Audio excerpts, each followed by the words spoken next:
you will need a flathead screwdriver.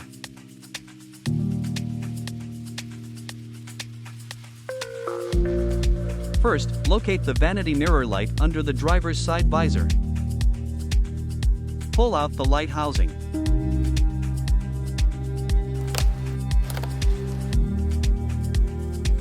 These are the tabs that hold the light housing in place.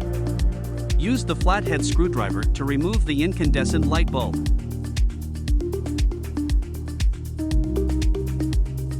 Install the LED light bulb and test it.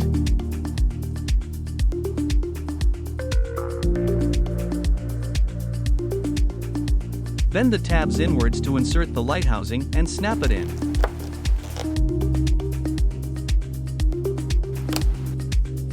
Now you can see the difference between ALA lighting LED lights and the incandescent light. ALA lighting offers advanced LED lights for automotive applications.